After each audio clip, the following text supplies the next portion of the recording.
Buongiorno a tutti, sono Marco Pedroni, direttore didattico del settore pasticceria di Congusto Institute, e oggi vi sveleremo i grandi segreti della mousse al mascarpone, ovviamente con mascarpone Virgilio. È una ricetta che abbiamo studiato e portato in giro in tutto il mondo, e quindi oggi vi sveleremo i segreti e i vari passaggi. 20 g di gelatina con la sua idratazione, quindi 100 g di acqua, 400 g di panna, 3 g di sale e 1 kg di mascarpone. E andremo quindi a fare un tiramisù. Portiamo zucchero e acqua a 121 gradi, frusta e planetaria, col nostro tuorlo ovviamente. Abbiamo quindi lo sciroppo a 121 gradi e con la frusta direttamente a mano andiamo ad inserire lo sciroppo.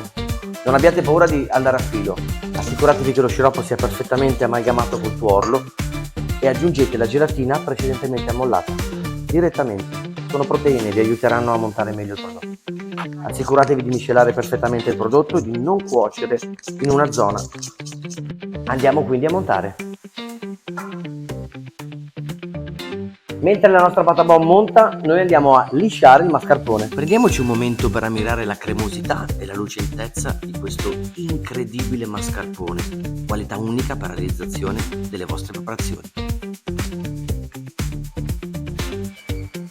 Inseriamo direttamente il sale nel nostro mascarpone e andiamo ad aggiungere un paio di volte la panna. La nostra pata bomba è arrivata a 34 gradi, possiamo tirarla giù. La montata è perfetta e spumosa. Mettiamo una prima parte del nostro mascarpone, andiamo con l'aiuto di una marisa ad emulsionare. Aggiungiamo il restante mascarpone e panna.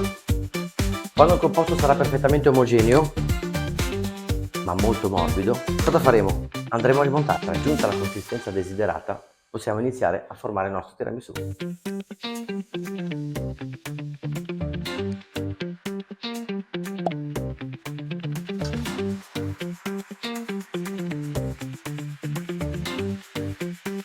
Svelati i segreti della mousse al mascarpone, potete applicarla come volete, da un tiramisù come in questo caso, o addirittura una linea di pasticceria dove potete mettere all'interno cioccolato, frutta o qualsiasi altro ingrediente, perché la mousse al mascarpone è la colonna della nostra pasticceria italiana.